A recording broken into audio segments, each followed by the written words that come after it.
Hi dear students, welcome back to Accoblitz, Cost Accounting, Accounting for Cost. Unit 1 nature and scope of cost accounting. ഈ ഒരു ചാപ്റ്ററിൽ കോസ്റ്റിങ്ങിൻ്റെ meaning, അതേപോലെ difference between cost accounting and financial accounting, പിന്നെ കോസ്റ്റിങ്ങിൻ്റെ objectives, advantages, ഒരു costing system setup ചെയ്യുമ്പം എന്തൊക്കെ കാര്യങ്ങളാണ് consider ചെയ്യേണ്ടത് തുടങ്ങിയിട്ടുള്ള കാര്യങ്ങളാണ് ഈ ഒരു ചാപ്റ്ററിൽ പഠിക്കാനുള്ളത്. പിന്നെ ഫസ്റ്റായിട്ട് നമ്മൾ ഒരു പ്രൊഡക്റ്റിൻ്റെ അല്ലെങ്കിൽ ഒരു സർവീസിൻ്റെ കോസ്റ്റ് റെക്കോർഡ് ചെയ്യണതാണ് കോസ്റ്റ് അക്കൗണ്ടിങ്. ഒരു പ്രൊഡക്റ്റിൻ്റെയോ അല്ലെങ്കിൽ ഒരു സർവീസിൻ്റെയോ കോസ്റ്റ് റെക്കോർഡ് ചെയ്യണതിനെയാണ് കോസ്റ്റ് അക്കൗണ്ടിങ് എന്ന് പറയുന്നത്. ഇത് കോസ്റ്റ് കൺട്രോളിനും ഡിസിഷൻ മേക്കിങ്ങിനും ഹെൽപ്പ് ചെയ്യണതാണ് ഈ ഒരു കോസ്റ്റ് അക്കൗണ്ടിങ്. ഫിനാൻഷ്യൽ അക്കൗണ്ടിങ് ഇത്തരത്തിലുള്ള ഡീറ്റെയിൽസ് ഒന്നും, ഈ കോസ്റ്റ് റെക്കോർഡ്സ് ഒന്നും നമുക്ക് എന്ത് ചെയ്യണില്ല, ഡീറ്റെയിൽഡ് ആയിട്ട് പ്രൊവൈഡ് ചെയ്ത് തരുന്നില്ല.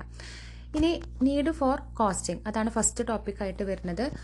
എല്ലാ പ്രൊഡക്ഷൻ ആക്ടിവിറ്റിക്കും കോസ്റ്റ് ഉണ്ടായിരിക്കും. മെറ്റീരിയൽ കോസ്റ്റ് ഉണ്ട്, ലേബർ കോസ്റ്റ് ഉണ്ട്, ആൻഡ് അതർ എക്സ്പെൻസസ് ഉണ്ട്. എല്ലാ പ്രൊഡക്ഷൻ ആക്ടിവിറ്റിക്കും കോസ്റ്റ് ഉണ്ടായിരിക്കും. അതേപോലെ തന്നെ ഈ ഒരു കോസ്റ്റ് കാൽക്കുലേറ്റ് ചെയ്യാനും, ഒരു പ്രോഡക്റ്റിൻ്റെ പ്രൈസ് ഫിക്സ് ചെയ്യാനും, ഒരു പ്രോഡക്റ്റിൻ്റെ പ്രോഫിറ്റ് എത്രയാക്കണം എന്നുള്ളത് അസൈൻ ചെയ്യാനും ഈ ഒരു കോസ്റ്റിംഗ് ഹെൽപ്പ് ചെയ്യുന്നുണ്ട്. ഫിനാൻഷ്യൽ അക്കൗണ്ടിങ് ഇത്തരത്തിലുള്ള ഡീറ്റെയിൽഡ് ആയിട്ടുള്ള ഇൻഫോർമേഷൻസ് പ്രൊവൈഡ് ചെയ്ത് തരുന്നതിൽ ഫെയിൽ ആവുന്നുണ്ട്.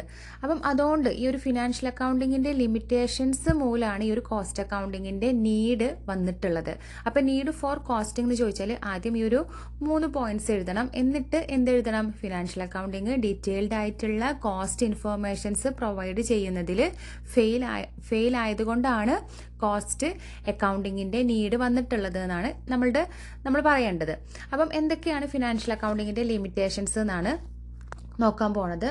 ഒരു പ്രൊഡക്റ്റിൻ്റെയോ അല്ലെങ്കിൽ ഓരോ ഡിപ്പാർട്ട്മെൻറ്റിൻ്റെയോ ഡീറ്റെയിൽഡ് ആയിട്ടുള്ള cost informations financial accounting provide ചെയ്യുന്നില്ല. അതേപോലെ തന്നെ കോസ്റ്റിനെ വേരിയബിൾ കോസ്റ്റ് അല്ലെങ്കിൽ ഫിക്സ്ഡ് കോസ്റ്റ് അല്ലെങ്കിൽ ഡീറ്റെയിൽഡ് ആയിട്ട് ഡയറക്റ്റ് കോസ്റ്റ് അല്ലെങ്കിൽ ഇൻഡയറക്റ്റ് കോസ്റ്റ് എന്നുള്ള കാര്യം ഫിനാൻഷ്യൽ അക്കൗണ്ടിങ് എന്ത് ചെയ്യണില്ല, പ്രൊവൈഡ് ചെയ്യണില്ല. ഇപ്പോൾ ജസ്റ്റ് ഒരു ഡയറക്റ്റ് ഇൻഡയറക്റ്റ് എന്ന് പറഞ്ഞിട്ട് പ്രൊവൈഡ് ചെയ്യുന്നുണ്ടെങ്കിലും ഒരു മാനുഫാക്ചറിങ് കോസ്റ്റിൽ എന്തൊക്കെയാണ് ഡയറക്റ്റ് ഇൻഡയറക്റ്റ്, ഒരു സെല്ലിങ്ങിൽ മാനുഫാക്ചറിങ് കോസ്റ്റ് എന്താണെന്നുള്ളത് ഇപ്പോൾ നമ്മൾ പ്രോഫിറ്റ് ആൻഡ് ലോസ് അക്കൗണ്ടൊക്കെ ചെയ്യുമ്പോൾ മാനുഫാക്ചറിങ് കോസ്റ്റ് നമ്മൾ ഗ്രോസ് പ്രോഫിറ്റ് കാണുന്നതിൻ്റെ മുന്നേ ചെയ്യുന്നുണ്ടെങ്കിലും ഒരു ഡീറ്റെയിൽഡ് ആയിട്ടുള്ള ഒരു ഇൻഫോർമേഷൻസ്, ഈ ഒരു കോസ്റ്റിനെ ഡിവൈഡ് ചെയ്തിട്ടുള്ള ഡീറ്റെയിൽഡ് ആയിട്ടുള്ള ഇൻഫോർമേഷൻസ് ഫിനാൻഷ്യൽ അക്കൗണ്ടിങ് പ്രൊവൈഡ് ചെയ്ത് തരുന്നില്ല. എക്സ്പെഷ്യലി ഫിക്സഡ് കോസ്റ്റ് ആയിട്ടും വേരിയബിൾ കോസ്റ്റ് ആയിട്ടും ഫിനാൻഷ്യൽ അക്കൗണ്ടിങ് കോസ്റ്റിനെ ഡിവൈഡ് ചെയ്യണില്ല. ആൻഡ് തേർഡ് വൺ, ഒരു മെറ്റീരിയൽ കോസ്റ്റ് ഇത്രയാണ് അല്ലെങ്കിൽ ഒരു ലേബർ കോസ്റ്റ് ഇത്രയാണ്, ആ ലേബർ കോസ്റ്റും മെറ്റീരിയൽ കോസ്റ്റും എങ്ങനെ കൺട്രോൾ ചെയ്യാം തുടങ്ങിയിട്ടുള്ള കാര്യങ്ങളൊന്നും എന്ത് ചെയ്യണില്ല, ഫിനാൻഷ്യൽ അക്കൗണ്ടിങ് പ്രൊവൈഡ് ചെയ്ത് തരുന്നില്ല. നെക്സ്റ്റ് വൺ ആണ് സ്റ്റാൻഡേർഡ് കോസ്റ്റും ആക്ച്വൽ കോസ്റ്റും തമ്മിൽ കമ്പയർ ചെയ്ത് തരുന്നില്ല ഈ ഒരു ഫിനാൻഷ്യൽ അക്കൗണ്ടിങ്. സ്റ്റാൻഡേർഡ് കോസ്റ്റ് എന്ന് പറഞ്ഞാൽ ആദ്യം നമ്മൾ കോസ്റ്റ് ഇത്രയാവണം എന്നുള്ള സ്റ്റാൻഡേർഡ് സെറ്റ് ചെയ്യും. എന്നിട്ട് ആക്ച്വൽ വരുന്ന സമയത്ത് ആ സ്റ്റാൻഡേർഡ് കോസ്റ്റും ആക്ച്വൽ കോസ്റ്റും തമ്മിൽ കമ്പയർ ചെയ്യുമ്പം എന്തെങ്കിലും ഡീവിയേഷൻസ് അല്ലെങ്കിൽ വേരിയേഷൻസ് ഉണ്ടെങ്കിൽ അതെന്തുകൊണ്ട് വന്നു എന്നുള്ളതൊന്നും എവിടെ കാണിക്കണില്ല, ഈ ഒരു ഫിനാൻഷ്യൽ അക്കൗണ്ടിങ്ങിൽ കാണിക്കണില്ല. അപ്പം സ്റ്റാൻഡേർഡ് കോസ്റ്റും ആക്ച്വൽ കോസ്റ്റും തമ്മിലുള്ള കമ്പാരിസൺ ഫിനാൻഷ്യൽ അക്കൗണ്ടിങ്ങിൽ വരുന്നില്ല. അതേപോലെ തന്നെ ഒരു പ്രൊഡക്റ്റിൻ്റെ അല്ലെങ്കിൽ സർവീസിൻ്റെ പ്രൈസ് ഫിക്സ് ചെയ്യാൻ ഈ ഒരു ഫിനാൻഷ്യൽ അക്കൗണ്ടിങ് എന്ത് ചെയ്യണില്ല, ഒരു പ്രോഡക്റ്റിൻ്റെ അല്ലെങ്കിൽ ഒരു സർവീസസിൻ്റെയൊക്കെ പ്രൈസസ് സെറ്റ് ചെയ്യാൻ ഫിനാൻഷ്യൽ അക്കൗണ്ടിങ് ഹെൽപ്പ് ചെയ്യണില്ല. അതേപോലെ ഹിസ്റ്റോറിക്കൽ ഡാറ്റാസ് മാത്രമാണ് ഫിനാൻഷ്യൽ അക്കൗണ്ടിങ് പ്രൊവൈഡ് ചെയ്യണത്. ഫ്രീക്വൻ്റ് ആയിട്ടുള്ള റിപ്പോർട്ട് ഫിനാൻഷ്യൽ അക്കൗണ്ടിങ് പ്രൊവൈഡ് ചെയ്യണില്ല. ഫ്രീക്വൻ്റ് ആയിട്ട് എന്ന് പറഞ്ഞാൽ ഇടയ്ക്കിടെയുള്ള റിപ്പോർട്ടൊന്നും ഫിനാൻഷ്യൽ അക്കൗണ്ടിങ് പ്രൊവൈഡ് ചെയ്യണില്ല. ജസ്റ്റ് എൻഡ് ഓഫ് ദ ഇയറിൽ പ്രോഫിറ്റ് ആൻഡ് ലോസ് അക്കൗണ്ടും ബാലൻസ് ഷീറ്റും മാത്രമേ പ്രൊവൈഡ് ചെയ്ത് തരുന്നുള്ളൂ, അല്ലേ? ഹിസ്റ്റോറിക്കൽ ഡാറ്റാസ് മാത്രമാണ് പ്രൊവൈഡ് ചെയ്യണത്. അല്ലാതെ എസ്റ്റിമേഷനൊന്നും ഏതിലില്ല, ഈ ഒരു ഫിനാൻഷ്യൽ അക്കൗണ്ടിങ്ങിലില്ല. പിന്നെ അതേപോലെ നെക്സ്റ്റ് വൺ ആണ് ഒരു പ്രൊഡക്റ്റ് വൈസ് പ്രോഫിറ്റ് ഇൻഫോർമേഷൻസ് ഒന്നും ഫിനാൻഷ്യൽ അക്കൗണ്ടിങ് പ്രൊവൈഡ് ചെയ്ത് തരുന്നില്ല. ഇനി നെക്സ്റ്റ് വൺ ആണ് costing and the economy. Costing and the economy question പേപ്പറിൽ ചോദിച്ചിട്ടുള്ളൊരു ക്വസ്റ്റ്യൻ ആണ്. ഒരു മോഡേൺ എക്കണോമിയിൽ കോസ്റ്റിംഗ് എത്രത്തോളം ഇമ്പോർട്ടൻ്റ് ആണ് എന്നുള്ളത്, കോസ്റ്റിംഗ് എന്നുള്ളത് എത്രത്തോളം നെസസറി ആണ് എന്നുള്ള ക്വസ്റ്റ്യൻ പേപ്പറിൽ ചോദിച്ചിട്ടുണ്ട്. അതിൽ ഫസ്റ്റ് വണ്ണാണ് ഗ്ലോബൽ കോമ്പറ്റീഷൻ. കാരണം ഇന്ന് കോമ്പറ്റീഷൻ ഭയങ്കര കൂടുതലാണ്. കോമ്പറ്റീഷൻ കൂടുമ്പോൾ തന്നെ അവിടെ കോസ്റ്റ് എഫിഷ്യൻ്റ് ആയിട്ടുള്ള കമ്പനീസിന് മാത്രമേ അവിടെ സർവൈവ് ചെയ്യാൻ പറ്റണുള്ളൂ, പിടിച്ചു നിൽക്കാൻ പറ്റണുള്ളൂ. അപ്പം അത്രയും കോസ്റ്റിംഗ് സിസ്റ്റം ഒരു കമ്പനിയിൽ ഉണ്ടെങ്കിലാണ് കോസ്റ്റ് കൺട്രോൾ ചെയ്യാനും ബെറ്റർ ആയിട്ടുള്ള ഡിസിഷൻ മേക്കിങ്ങിനൊക്കെ പറ്റുള്ളൂ. അതുകൊണ്ട് തന്നെ ഗ്ലോബൽ കോമ്പറ്റീഷൻ ഉള്ളതുകൊണ്ട് തന്നെ എന്ത് വേണം, കോസ്റ്റിംഗ് സിസ്റ്റം ഉള്ളൊരു കമ്പനീസിന് മാത്രമേ സർവൈവ് ചെയ്യാൻ പറ്റുന്നുള്ളൂ. അതേപോലെ ലിമിറ്റഡ് റിസോഴ്സസ്, ഈ ഒരു ലിമിറ്റഡ് റിസോഴ്സസിനെ എന്ത് ചെയ്യണം, ബെറ്റർ ആൻഡ് എഫിഷ്യൻ്റ് ആയിട്ട് യൂട്ടിലൈസ് ചെയ്യണം എന്നുണ്ടെങ്കിൽ ആ ഒരു കമ്പനിയിൽ ഒരു കോസ്റ്റിംഗ് സിസ്റ്റം അത്യാവശ്യമാണ്. ഈ ഒരു കോസ്റ്റിംഗ് സിസ്റ്റം ഉണ്ടെങ്കിൽ ഒരു റിസോഴ്സസിനെ ബെറ്റർ ആയിട്ടും എഫിഷ്യൻ്റ് ആയിട്ടും യൂട്ടിലൈസ് ചെയ്യാൻ പറ്റുള്ളൂ. അപ്പം ഈ ഒരു ലിമിറ്റഡ് റിസോഴ്സസിനെ എഫിഷ്യൻ്റ് ആയിട്ട് യൂട്ടിലൈസ് ചെയ്യണം എന്നുണ്ടെങ്കിൽ അവിടെ എന്ത് വേണം, കോസ്റ്റിംഗ് സിസ്റ്റം വേണം. നെക്സ്റ്റ് വണ്ണാണ് കോംപ്ലക്സ് മാനേജ്മെൻറ്റ്. ഈ ഒരു കോംപ്ലക്സ് മാനേജ്മെൻറ്റ് എന്ന് പറയുന്നത് ഇപ്പോൾ ഭയങ്കര സങ്കീർണ്ണമാണ്. അവരുടെ ജോലികളൊക്കെ ഇപ്പോൾ ഭയങ്കര കൂടുതലാണ്. അതുകൊണ്ട് തന്നെ ആ ഒരു കോംപ്ലക്സിറ്റി റെഡ്യൂസ് ചെയ്യാൻ വേണ്ടിയിട്ടൊരു കോസ്റ്റിംഗ് സിസ്റ്റം അത്യാവശ്യമാണ്. കോസ്റ്റിംഗ് എന്താണ്, ഒരു ഡീറ്റെയിൽഡ് ആയിട്ടുള്ള ഇൻഫോർമേഷൻസ് ആണ് നൽകുന്നത്. അതുകൊണ്ട് തന്നെ കോംപ്ലക്സ് മാനേജ്മെൻറ്റിന് അത് റിലാക്സേഷൻ കൊണ്ടുവരുന്നുണ്ട്. ഫാസ്റ്റ് ഡിസിഷൻ, അതായത് ഈ ഒരു റിയൽ ടൈമിലുള്ള കോസ്റ്റ് റിപ്പോർട്ട്സ് ഫാസ്റ്റ് ഡിസിഷൻ എടുക്കാൻ വേണ്ടിയിട്ട് ഹെൽപ്പ് ചെയ്യുന്നുണ്ട്. നമുക്ക് ഫാസ്റ്റ് ആയിട്ടുള്ള ഡിസിഷൻ എടുത്താൽ മാത്രമേ ഈ ഒരു മോഡേൺ എക്കണോമിയിൽ പിടിച്ചു നിൽക്കാൻ വേണ്ടിയിട്ട് പറ്റുള്ളൂ. അപ്പം അതുകൊണ്ട് തന്നെ ഫാസ്റ്റ് ഡിസിഷൻ എടുക്കാൻ വേണ്ടിയിട്ട് ഈ ഒരു കോസ്റ്റിംഗ് സിസ്റ്റം ഹെൽപ്പ് ചെയ്യുന്നുണ്ട്. നെക്സ്റ്റ് വണ്ണാണ് സോഷ്യൽ റെസ്പോൺസിബിലിറ്റി. അതായത് ഒരു പ്രൈസസ് കൺട്രോൾ ചെയ്യാനും അതേപോലെ ക്വാളിറ്റി മെയിൻറ്റെയിൻ ചെയ്യാനും ഹെൽപ്പ് ചെയ്യണതാണ് ഈ ഒരു കോസ്റ്റിംഗ് സിസ്റ്റം എന്ന് പറയുന്നത്. ഓക്കെ, കോസ്റ്റ് അക്കൗണ്ടിംഗ് എന്ന് പറയുന്നത് പ്രൈസസ് കൺട്രോൾ ചെയ്യാനും അതേപോലെ തന്നെ ഒരു ക്വാളിറ്റി മെയിൻറ്റെയിൻ ചെയ്യാനും ഹെൽപ്പ് ചെയ്യണതാണ്. അതുകൊണ്ട് തന്നെ കസ്റ്റമേഴ്സിന് റൈറ്റ് ടൈമിൽ റൈറ്റ് ക്വാളിറ്റിയിൽ ആ പ്രോഡക്റ്റ് എത്തിക്കുക എന്നുള്ളതാണ് അവരുടെ ഓരോ കമ്പനീസിൻ്റെയും സോഷ്യൽ റെസ്പോൺസിബിലിറ്റി. അതിന് സഹായിക്കുന്നതാണ് ഈ ഒരു കോസ്റ്റ് അക്കൗണ്ടിംഗ് എന്ന് പറയുന്നത്. നെക്സ്റ്റ് വണ്ണാണ് പ്രോഫിറ്റ് ഗോള്. ഏതൊരു ഓർഗനൈസേഷൻ്റെയും മെയിൻ ആയിട്ടുള്ള എയിം എന്ന് പറയുന്നത് ഏൺ പ്രോഫിറ്റ് ആണ്. ഈ ഒരു കോസ്റ്റിംഗ് എന്തിനു സഹായിക്കുന്നുണ്ട്, പെർഫോമൻസും ഒരു ഓർഗനൈസേഷൻ്റെ പെർഫോമൻസും പ്രോഫിറ്റും ഇമ്പ്രൂവ് ചെയ്യാൻ വേണ്ടിയിട്ട് ഹെൽപ്പ് ചെയ്യുന്നുണ്ട്. അപ്പം ഇത്രയാണ് കോസ്റ്റിംഗ് ആൻഡ് എക്കണോമിയിൽ വരുന്നത്. നെക്സ്റ്റ് വണ്ണാണ് കോസ്റ്റിംഗ്. അതേപോലെ ഈ കോസ്റ്റ് അക്കൗണ്ടിങ് അതേപോലെ കോസ്റ്റിംഗ് 3 ടേം വരുന്നുണ്ട്. മൂന്നിനും 3 മീനിങ് ആണുള്ളത്. അപ്പോൾ 3ഉം ഡിഫറെൻ്റ് ആയിട്ട് തന്നെ പഠിക്കണം. 3 ടേമും ഡിഫറെൻ്റ് ആയിട്ടുള്ള മീനിങ്ങിൽ തന്നെ പഠിക്കണം. ഓക്കെ, അതിൽ ഫസ്റ്റ് വണ്ണാണ് കോസ്റ്റിംഗ് എന്ന് പറഞ്ഞാൽ ഒരു പ്രൊഡക്റ്റിൻ്റെയോ സർവീസസിൻ്റെയോ കോസ്റ്റ് ഫൈൻഡ് ഔട്ട് ചെയ്യണതിനെയാണ് കോസ്റ്റിംഗ് എന്ന് പറയണത്. ഓക്കെ, ഒരു പ്രൊഡക്റ്റിൻ്റെയോ സർവീസിൻ്റെയോ കോസ്റ്റ് ഫൈൻഡ് ഔട്ട് ചെയ്യണതിനെയാണ് കോസ്റ്റിംഗ് എന്ന് പറയുന്നത്. പക്ഷേ കോസ്റ്റ് അക്കൗണ്ടിംഗ് എന്ന് പറഞ്ഞാൽ ഒരു കോസ്റ്റ് റെക്കോർഡ് ചെയ്യുക, ആ കോസ്റ്റിനെ കൺട്രോൾ ചെയ്യുക, റിപ്പോർട്ടൊക്കെ പ്രിപ്പയർ ചെയ്യുക തുടങ്ങിയിട്ടുള്ള കാര്യങ്ങളൊക്കെ എന്തിൽ വരുന്നുണ്ട്, കോസ്റ്റ് അക്കൗണ്ടിങ്ങിൽ വരുന്നുണ്ട്. ഈ ഒരു കോസ്റ്റ് അക്കൗണ്ടിങ്ങിൽ ഒരു കോസ്റ്റിൻ്റെ അനാലിസിസ്, അതിൻ്റെ റെക്കോർഡിങ്, അതിൻ്റെ ബജറ്റിങ്, റിപ്പോർട്ടിങ് തുടങ്ങിയിട്ടുള്ള പ്രോസസ്സൊക്കെ ഉള്ളതാണ് കോസ്റ്റ് അക്കൗണ്ടിങ്. കോസ്റ്റിംഗ് എന്ന് പറഞ്ഞാൽ ഒരു പ്രൊഡക്റ്റിൻ്റെ കോസ്റ്റ് ഫൈൻഡ് ഔട്ട് ചെയ്യുക മാത്രമാണ് കോസ്റ്റിംഗ് എന്നുള്ളതുകൊണ്ട് ഉദ്ദേശിക്കുന്നത്. പക്ഷേ കോസ്റ്റ് അക്കൗണ്ടിങ് കുറച്ചും കൂടി വൈഡർ ടേം ആണ്. അതിലെന്തൊക്കെ വരുന്നുണ്ട്, ഒരു കോസ്റ്റിനെ റെക്കോർഡ് ചെയ്യുക, കൺട്രോൾ ചെയ്യുക, റിപ്പോർട്ട്സൊക്കെ പ്രിപ്പയർ ചെയ്യുക തുടങ്ങിയിട്ടുള്ള പ്രോസസ്സൊക്കെ വരുന്നതാണ് കോസ്റ്റ് അക്കൗണ്ടിങ്. ഇനി ഒബ്ജക്ട്സ് ഓഫ് കോസ്റ്റ് അക്കൗണ്ടിങ് ആണ്. ഒരു പ്രൊഡക്റ്റിൻ്റെ അല്ലെങ്കിൽ സർവീസസിൻ്റെ കോസ്റ്റ് കാൽക്കുലേറ്റ് ചെയ്യാൻ ഹെൽപ്പ് ചെയ്യുന്നുണ്ട്. അതേപോലെ തന്നെ ഒരു പ്രൊഡക്റ്റിൻ്റെ സെല്ലിംഗ് പ്രൈസ് ഫിക്സ് ചെയ്യാൻ വേണ്ടിയിട്ട് ഹെൽപ്പ് ചെയ്യുന്നുണ്ട്. കോസ്റ്റിനെ എന്ത് ചെയ്യുന്നുണ്ട്, ക്ലാസിഫൈ ചെയ്യുന്നുണ്ട്. ഇപ്പോൾ മെറ്റീരിയൽ കോസ്റ്റ്, ലേബർ കോസ്റ്റ് തുടങ്ങിയതായിട്ട് ക്ലാസിഫൈ ചെയ്യുന്നതാണ് ഈ ഒരു കോസ്റ്റ് അക്കൗണ്ടിങ്. ഒരു എലമെൻറ്റ് ഓഫ് കോസ്റ്റ് എന്ന് പറയുന്നത് മെറ്റീരിയൽ, ലേബർ ആൻഡ് എക്സ്പെൻസസ് ആണ്. അപ്പം ഇങ്ങനെ കോസ്റ്റിനെ ക്ലാസിഫൈ ചെയ്യണത് കോസ്റ്റ് അക്കൗണ്ടിങ്ങിൻ്റെ ഒരു ഒബ്ജക്റ്റാണ്. നെക്സ്റ്റ്, ഒരു പ്രൊഡക്റ്റിന് ഒരു പ്രൊഡക്റ്റ് ഉണ്ടാക്കുമ്പം എവിടേക്കാണ് വേസ്റ്റേജ് വരുന്നത് എന്ന് ഐഡൻറ്റിഫൈ ചെയ്യുകയും അതേപോലെ തന്നെ ആ വേസ്റ്റേജ് റെഡ്യൂസ് ചെയ്യാനും ഹെൽപ്പ് ചെയ്യുന്നതാണ് കോസ്റ്റ് അക്കൗണ്ടിങ്. നെക്സ്റ്റ്, കോസ്റ്റിനെ കമ്പയർ ചെയ്യുകയും അതേപോലെ തന്നെ കൺട്രോൾ ചെയ്യാനും ഈ ഒരു കോസ്റ്റ് അക്കൗണ്ടിങ് ഹെൽപ്പ് ചെയ്യുന്നുണ്ട്. കമ്പയർ ചെയ്യാന്ന് പറഞ്ഞാൽ ആക്ച്വൽ കോസ്റ്റും സ്റ്റാൻഡേർഡ് കോസ്റ്റും തമ്മിൽ കമ്പയർ ചെയ്തിട്ട് കോസ്റ്റിനെ കൺട്രോൾ ചെയ്യാൻ വേണ്ടിയിട്ട് ഈ ഒരു കോസ്റ്റ് അക്കൗണ്ടിങ് ഹെൽപ്പ് ചെയ്യുന്നുണ്ട്. നെക്സ്റ്റ്, നല്ല കോസ്റ്റിംഗ് റിപ്പോർട്ട്സ് മാനേജ്മെൻറ്റിന് പ്രൊവൈഡ് ചെയ്യുന്നുണ്ട്. എന്തിനു വേണ്ടിയിട്ട്? ബെറ്റർ ഡിസിഷൻ മേക്കിങ്ങിന് വേണ്ടിയിട്ട്. അപ്പം യൂസ്ഫുൾ ആയിട്ടുള്ള റിപ്പോർട്ട്സ് മാനേജ്മെൻറ്റിന് നൽകുക എന്നുള്ളത് കോസ്റ്റ് അക്കൗണ്ടിങ്ങിൻ്റെ ഒരു ഒബ്ജക്റ്റാണ്. അതേപോലെ തന്നെ ഡിപ്പാർട്ട്മെൻറ്റിൻ്റെ അല്ലെങ്കിൽ ഓരോ യൂണിറ്റിൻ്റെയൊക്കെ എഫിഷ്യൻസി കമ്പയർ ചെയ്യുക എന്നുള്ളത് കോസ്റ്റ് അക്കൗണ്ടിങ്ങിൻ്റെ ഒബ്ജക്റ്റാണ്. നെക്സ്റ്റ് എന്താ?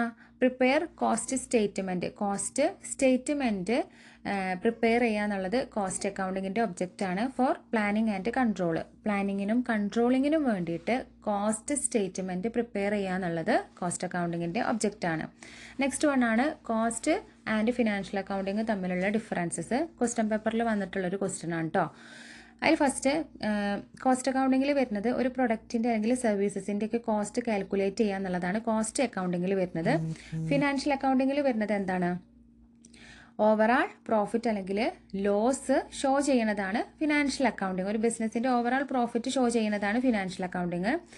ഇത് കോസ്റ്റ് അക്കൗണ്ടിങ് എന്ന് പറയുന്നത് ഇന്റേണൽ മാനേജ്മെന്റിന് വേണ്ടിയിട്ടുള്ളതാണ്, അല്ലെ, ബിസിനസിന്റെ ഉള്ളിലുള്ള മാനേജേഴ്സിന് വേണ്ടിയിട്ടുള്ളതാണ് cost accounting. Financial accounting external യൂസേഴ്സിന് വേണ്ടിയിട്ടുള്ളതാണ്. എക്സ്റ്റേണൽ യൂസേഴ്സ് ആരൊക്കെയാണ്? ക്രെഡിറ്റേഴ്സ്, ഗവൺമെന്റ്, ടാക്സ് അതോറിറ്റീസ്, അതേപോലെ തന്നെ ഇൻവെസ്റ്റേഴ്സ് തുടങ്ങിയിട്ടുള്ളവരാണ് എക്സ്റ്റേണൽ യൂസേഴ്സ്. അവർക്ക് വേണ്ടിയിട്ടുള്ളതാണ് ഫിനാൻഷ്യൽ അക്കൗണ്ടിങ്. കോസ്റ്റ് അക്കൗണ്ടിങ്ങിൽ എക്സ്റ്റേണൽ ഓഡിറ്റിന്റെ ആവശ്യം ഇല്ല, അല്ലേ? എക്സ്റ്റേണൽ ആയിട്ടുള്ള ഓഡിറ്റിങ്ങിൻ്റെ ആവശ്യം കോസ്റ്റ് അക്കൗണ്ടിങ്ങിൽ ഇല്ല. പക്ഷേ ഫിനാൻഷ്യൽ അക്കൗണ്ടിങ്ങിൽ ഓഡിറ്റ് അത്യാവശ്യമാണ്. ഇവിടെ കോസ്റ്റ് അക്കൗണ്ടിങ്ങിൽ കോസ്റ്റിനെ ക്ലാസിഫൈ ചെയ്യുന്നുണ്ട്. ഫിനാൻഷ്യൽ അക്കൗണ്ടിങ്ങിൽ ജസ്റ്റ് ഇൻകം ഏതാണ് എക്സ്പെൻസ് ഏതാണ് എന്നുള്ള ക്ലാസിഫിക്കേഷനേ വരുന്നുള്ളൂ. ഇവിടെ കോസ്റ്റ് അക്കൗണ്ടിങ്ങിൽ കോസ്റ്റ് ഷീറ്റ്, അതേപോലെ തന്നെ process account, contract account, job cost sheet തുടങ്ങിയിട്ടുള്ളതാണ് കോസ്റ്റ് അക്കൗണ്ടിങ്ങിലുള്ളത്. ഫിനാൻഷ്യൽ അക്കൗണ്ടിങ്ങിൽ പ്രോഫിറ്റ് ആൻഡ് ലോസ് അക്കൗണ്ടും ബാലൻസ് ഷീറ്റും ആണ് മെയിൻ ആയിട്ടുള്ള സ്റ്റേറ്റ്മെന്റ് ആയിട്ട് വരുന്നത്. Not used for tax. Tax പർപ്പസസിന് വേണ്ടിയിട്ട് കോസ്റ്റ് അക്കൗണ്ടിങ് യൂസ് ചെയ്യുന്നില്ല. ഇത് ടാക്സ് പർപ്പസസിന് വേണ്ടിയിട്ട് യൂസ് ചെയ്യുന്നുണ്ട്. അതേപോലെ തന്നെ കോസ്റ്റ് ഡിഫറൻസസ് അനലൈസ് ചെയ്യുന്നുണ്ട്. എന്തുകൊണ്ടാണ് ഈ ഒരു കോസ്റ്റിന്റെ ഡിഫറൻസസ്, ആക്ച്വലും അതേപോലെ തന്നെ സ്റ്റാൻഡേർഡ് കോസ്റ്റും തമ്മിൽ ഡിഫറൻസസ് ഉണ്ടായാൽ ആ കോസ്റ്റ് ഡിഫറൻസസ് അനലൈസ് ചെയ്യുന്നതാണ് കോസ്റ്റ് അക്കൗണ്ടിങ്. ഇവിടെ എന്താണ്? ആക്ച്വൽ കോസ്റ്റ് മാത്രമേ ഫിനാൻഷ്യൽ അക്കൗണ്ടിങ്ങിൽ റെക്കോർഡ് ചെയ്യണുള്ളൂ. പിന്നെ പറയുന്നത് ഫ്രീക്വൻ്റ് ആയിട്ടുള്ള റിപ്പോർട്ട്, ഇടയ്ക്കിടെ റിപ്പോർട്ട്സ് പ്രിപ്പയർ ചെയ്യുന്നതാണ് കോസ്റ്റ് അക്കൗണ്ടിങ്ങിൽ. മന്ത്ലി ആണ് എന്ത് വരുന്നത്? മന്ത്ലി ആണ് റിപ്പോർട്ട് പ്രിപ്പയർ ചെയ്യുന്നത് കോസ്റ്റ് അക്കൗണ്ടിങ്ങിൽ. പക്ഷേ ഇവിടെ ഫിനാൻഷ്യൽ അക്കൗണ്ടിങ്ങിൽ ഇയർ എൻഡിലാണ്, അല്ലേ, വർഷാവസാനമാണ് എന്ത് ചെയ്യുന്നത്? റിപ്പോർട്ട്സ് ഒക്കെ പ്രിപ്പയർ ചെയ്യണത്. അല്ലെങ്കിൽ ഹാഫ് ഇയർലി. ചില ഓർഗനൈസേഷൻസൊക്കെ 6 മന്ത് കൂടുമ്പം റിപ്പോർട്ട്സ് പ്രിപ്പയർ ചെയ്യലുണ്ട്. അത് റെയർ ആയിട്ടാണ്. കൂടുതലായിട്ടും ഇയർ എൻഡിലാണ് ഫിനാൻഷ്യൽ സ്റ്റേറ്റ്മെൻറ്റ് പ്രിപ്പയർ ചെയ്യൽ. ഇവിടെ ഓരോ പ്രോഡക്റ്റിൻ്റെയും ജോബിൻ്റെയും പ്രോഫിറ്റാണ് ഷോ ചെയ്യണത്. ഇവിടെ എന്താണ്? ഫിനാൻഷ്യൽ അക്കൗണ്ടിങ്ങിൽ ടോട്ടൽ ബിസിനസ്സിൻ്റെ പ്രോഫിറ്റാണ് ഷോ ചെയ്യണത്. ഇവിടെ ഒരു കമ്പനീൻ്റെ എഫിഷ്യൻസി ഇംപ്രൂവ് ചെയ്യുകയാണ് ഈ ഒരു കോസ്റ്റ് അക്കൗണ്ടിങ്ങിലൂടെ ചെയ്യുന്നത്. ഇവിടെ എന്താണ്? പാസ്റ്റ് പെർഫോമൻസ് ഷോ ചെയ്യുന്നതാണ് എന്ത്? Financial accounting. ഈ കോസ്റ്റ് അക്കൗണ്ടിങ്ങിൽ അവിടുത്തെ യൂണിറ്റ് എന്ന് പറയുന്നത് മെഷേഴ്സ് ഇൻ യൂണിറ്റിലാണ് എന്ത് ചെയ്യണത്? മെഷർ ചെയ്യണത്. ഓരോ കാര്യവും അവേഴ്സിലോ അല്ലെങ്കിൽ കിലോഗ്രാമിലൊക്കെയാണ് മെഷർ ചെയ്യണത്. പക്ഷേ ഇവിടെ എന്താണ്? മോണിറ്ററി ടേംസിൽ മാത്രമാണ് എല്ലാ കാര്യങ്ങളും മെഷർ ചെയ്യണത് ഫിനാൻഷ്യൽ അക്കൗണ്ടിങ്ങിൽ. അപ്പോൾ ഇത്രയാണ് കേട്ടോ ഡിഫറൻസസ് ഉള്ളത്. ഇനി കോസ്റ്റ് അക്കൗണ്ടിങ്ങിൻ്റെ അഡ്വാൻറ്റേജസ് ആണ്. കണ്ടിന്യൂസ് ആയിട്ടുള്ള ഇൻഫർമേഷൻ, കോസ്റ്റ് ഇൻഫർമേഷൻസ് പ്രൊവൈഡ് ചെയ്യുന്നതാണ് എന്ത്? Cost accounting. Continuous information on cost and production. Cost and പ്രൊഡക്ഷൻ്റെ കണ്ടിന്യൂസ് ആയിട്ടുള്ള ഇൻഫർമേഷൻ പ്രൊവൈഡ് ചെയ്യുന്നതാണ് കോസ്റ്റ് അക്കൗണ്ടിങ്. അതൊരു അഡ്വാൻറ്റേജസ് ആണ്. അതേപോലെ തന്നെ ലോസസ് ഡിറ്റക്റ്റ് ചെയ്യുക, ലോസസ് കണ്ടുപിടിക്കുക, ഇൻഎഫിഷ്യൻസീസ് കണ്ടുപിടിക്കുക, അതേപോലെ തന്നെ ഔട്ട്ഡേറ്റഡ് ആയിട്ടുള്ള എക്യുപ്മെൻറ്റ്സ് ഏതൊക്കെയാണ് എന്നുള്ളതൊക്കെ ഡിറ്റക്റ്റ് ചെയ്യാൻ സഹായിക്കുന്നതാണ് കോസ്റ്റ് അക്കൗണ്ടിങ്. അതേപോലെ റിലയബിൾ ആയിട്ടുള്ള കോസ്റ്റ് ഡാറ്റാസ് ആണ് പ്രൊവൈഡ് ചെയ്യുന്നത്. വിശ്വസിക്കാൻ പറ്റിയിട്ടുള്ള കോസ്റ്റ് ഡാറ്റാസ് ആണ് പ്രൊവൈഡ് ചെയ്യുന്നത്. ഈ ഒരു കോസ്റ്റ് അക്കൗണ്ടിങ്ങിൽ ബജറ്റിങ്ങും പ്ലാനിങ്ങും ഉണ്ട്. അത് ഭയങ്കര ഹെൽപ്ഫുൾ ആണ്. ആദ്യം കോസ്റ്റ് എത്രയാണ് എന്നുള്ളത് ബജറ്റ് ചെയ്യും, എന്നിട്ട് എന്ത് ചെയ്യും, പ്ലാൻ ചെയ്യുന്നുണ്ട്. അതിനനുസരിച്ചിട്ടാണ് കാര്യങ്ങളൊക്കെ മുന്നോട്ട് പോകുന്നത്. അത് ഭയങ്കര ഹെൽപ്ഫുള്ളാണ് കോസ്റ്റ് കൺട്രോൾ ചെയ്യാൻ വേണ്ടിയിട്ട്. അതേപോലെ സ്റ്റാൻഡേർഡ്സ് ഒക്കെ സെറ്റ് ചെയ്തിട്ട് എഫിഷ്യൻസി മെഷർ ചെയ്യാൻ സഹായിക്കുന്നുണ്ട്. സ്റ്റാൻഡേർഡ് സെറ്റ് ചെയ്യുക എന്ന് പറഞ്ഞാൽ ആദ്യം ഇത്രത്തോളം കോസ്റ്റ് വരണം എന്നുള്ളൊരു സ്റ്റാൻഡേർഡ് സെറ്റ് ചെയ്യും, അതിനെ ആക്ച്വലുമായിട്ട് കമ്പയർ ചെയ്യും. അപ്പം കമ്പയർ ചെയ്യുന്ന സമയത്ത് മനസ്സിലാവും എവിടെയാണ് തെറ്റ് പറ്റിയിട്ടുള്ളതെന്ന്. അപ്പം എഫിഷ്യൻസി മെഷർ ചെയ്യാൻ ഈ ഒരു കോസ്റ്റ് അക്കൗണ്ടിങ് ഹെൽപ്പ് ചെയ്യുന്നുണ്ട്. പ്രൈസസ് ഫിക്സ് ചെയ്യാൻ ഹെൽപ്പ് ചെയ്യുന്നതാണ് കോസ്റ്റ് അക്കൗണ്ടിങ്. അതേപോലെ തന്നെ പ്രൊഡക്റ്റ് വൈസിലും ടൈം വൈസിലും കോസ്റ്റിനെ കമ്പയർ ചെയ്യാൻ ഹെൽപ്പ് ചെയ്യുന്നതാണ് കോസ്റ്റ് അക്കൗണ്ടിങ്. ഇപ്പോൾ 2 പ്രോഡക്റ്റ് ഒരു കമ്പനി പ്രൊഡ്യൂസ് ചെയ്യുന്നുണ്ടെങ്കിൽ ആ 2 പ്രോഡക്റ്റ് തമ്മിൽ കമ്പയർ ചെയ്യാനും, അല്ലെങ്കിൽ ഇപ്പോൾ ജനുവരിയിലും ഫെബ്രുവരിയിലും ടൈം ബേസിസിൽ ജനുവരി മാസത്തിലും ഫെബ്രുവരി മാസത്തിലും ആ പ്രോഡക്റ്റ് എത്രത്തോളം പ്രോഫിറ്റാണ് കൊണ്ടുവന്നിട്ടുള്ളത്, അങ്ങനെ ടൈം ബേസിസിൽ എന്ത് ചെയ്യാൻ പറ്റും, കോസ്റ്റിനെ കമ്പയർ ചെയ്യാൻ സഹായിക്കുന്നതാണ് കോസ്റ്റ് അക്കൗണ്ടിങ്. അതേപോലെ തന്നെ കോസ്റ്റും റവന്യൂവും ഫോർകാസ്റ്റ് ചെയ്യാൻ ഹെൽപ്പ് ചെയ്യുന്നതാണ് കോസ്റ്റ് അക്കൗണ്ടിങ്. ഫോർകാസ്റ്റ് ചെയ്യുക എന്ന് പറഞ്ഞാൽ എന്താ, മുൻകൂട്ടി കാണുക. അപ്പം കോസ്റ്റ്, ഒരു പ്രൊഡക്റ്റിൻ്റെ കോസ്റ്റും റവന്യൂവും ഫോർകാസ്റ്റ് ചെയ്യാൻ ഹെൽപ്പ് ചെയ്യുന്നതാണ് കോസ്റ്റ് അക്കൗണ്ടിങ്. അതേപോലെ ഇൻവെൻട്രിയും സ്റ്റോക്കും, അല്ലെ, സ്റ്റോക്ക് എന്ന് പറഞ്ഞാൽ റോ മെറ്റീരിയൽസ് ഉണ്ട് അതിൽ, അതേപോലെ സെമി ഫിനിഷ്ഡ് ഗുഡ്സ് ഉണ്ട്, ഫിനിഷ്ഡ് ഗുഡ്സ് ഉണ്ട്. ഇതിനൊക്കെ ഒരു കൺട്രോൾ വരുത്താൻ സഹായിക്കുന്നതാണ് കോസ്റ്റ് അക്കൗണ്ടിങ്. എങ്ങനെയാണ് കൺട്രോൾ വരുത്തുക? ഓവറായിട്ട് സ്റ്റോക്കൊന്നും പർച്ചേസ് ചെയ്യാതെ ആവശ്യത്തിനുള്ള സ്റ്റോക്ക് മാത്രം പർച്ചേസ് ചെയ്യാൻ ഹെൽപ്പ് ചെയ്യുന്നതാണ് കോസ്റ്റ് അക്കൗണ്ടിങ്. അതേപോലെ ഐഡിയൽ കപ്പാസിറ്റി ഐഡൻറ്റിഫൈ ചെയ്യാൻ സഹായിക്കുന്നുണ്ട്. ഐഡിയൽ കപ്പാസിറ്റി എന്ന് പറഞ്ഞാൽ വേസ്റ്റായി പോകുന്ന കപ്പാസിറ്റി. ഒരു മെഷീനറി കൊണ്ട് 1000 യൂണിറ്റ് പ്രൊഡ്യൂസ് ചെയ്യാൻ പറ്റും, പക്ഷേ അത് 800 യൂണിറ്റ് മാത്രമേ പ്രൊഡ്യൂസ് ചെയ്യുന്നുള്ളൂ. അപ്പോൾ അതിൻ്റെ ഐഡിയൽ കപ്പാസിറ്റി, വേസ്റ്റായി പോകുന്ന കപ്പാസിറ്റി എത്രയാണ്? 200 ആണ്. അപ്പോൾ അങ്ങനെ ഐഡിയൽ കപ്പാസിറ്റി, വേസ്റ്റായി പോകുന്ന കപ്പാസിറ്റി ഐഡൻറ്റിഫൈ ചെയ്യാൻ ഹെൽപ്പ് ചെയ്യുന്നതാണ് കോസ്റ്റ് അക്കൗണ്ടിങ്. ഒരു പ്രൊഡക്റ്റിൻ്റെ പ്രോഫിറ്റും ലോസും ഡീറ്റെയിൽഡ് ആയിട്ട് ട്രാക്ക് ചെയ്യാൻ സഹായിക്കുന്നതാണ് കോസ്റ്റ് അക്കൗണ്ടിങ്. നെക്സ്റ്റ് 12ാമതായിട്ട് പറയുന്നത് ഡിസിഷൻ മേക്കിങ്ങിന് ഹെൽപ്പ് ചെയ്യുന്നതാണ് ഈ ഒരു കോസ്റ്റ് അക്കൗണ്ടിങ്.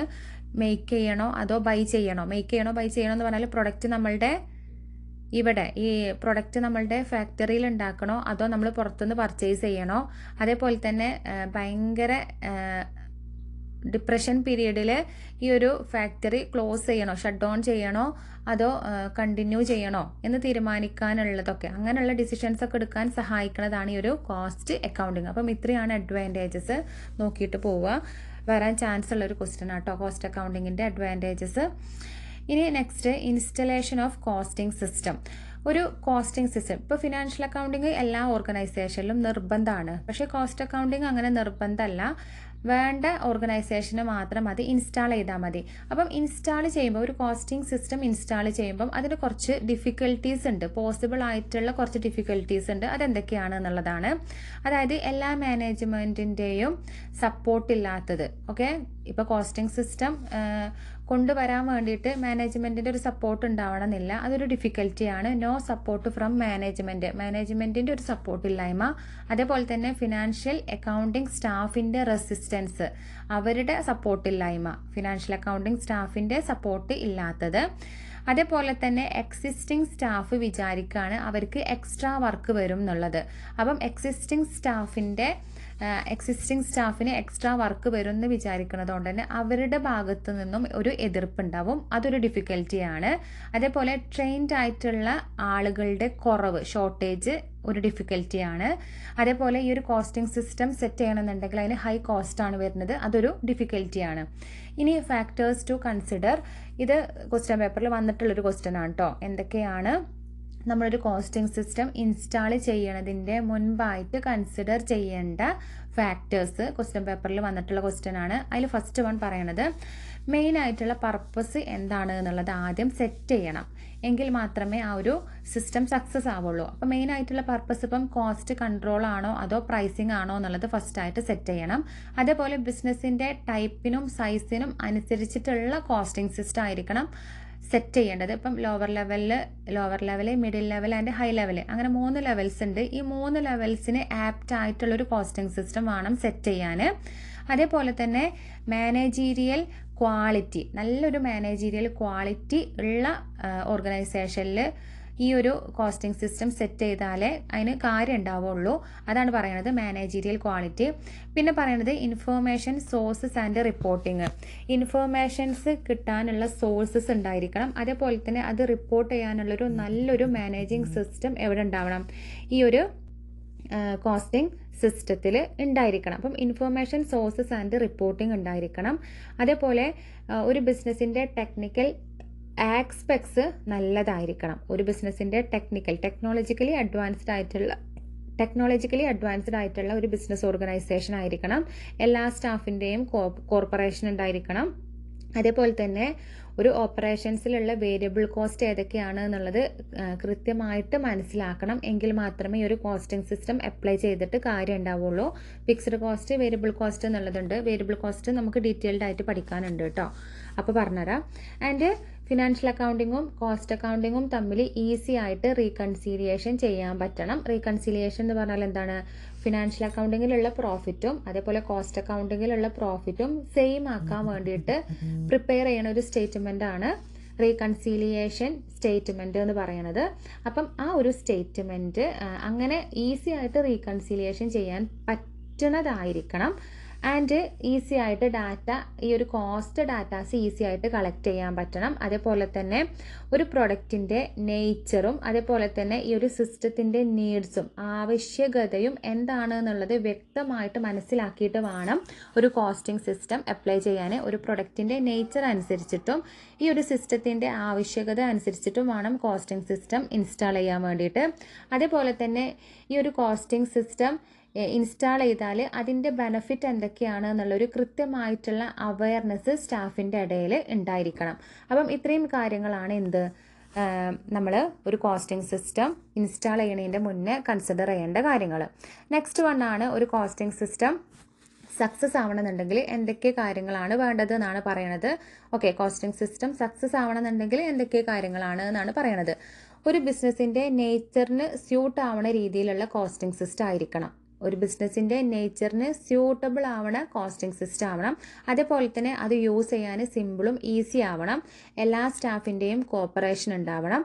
അതേപോലെ തന്നെ റിപ്പോർട്ടൊക്കെ റെഗുലറായിട്ടും ഫാസ്റ്റായിട്ടും ചെയ്ത് കൊടുക്കാൻ പറ്റുന്ന രീതിയിലായിരിക്കണം ഈ ഒരു കോസ്റ്റിംഗ് സിസ്റ്റം. ഈ ഒരു കോസ്റ്റ് റിപ്പോർട്ട്സ് റെഗുലർ ആവണം, അതേപോലെ തന്നെ ഫാസ്റ്റ് ആവണം.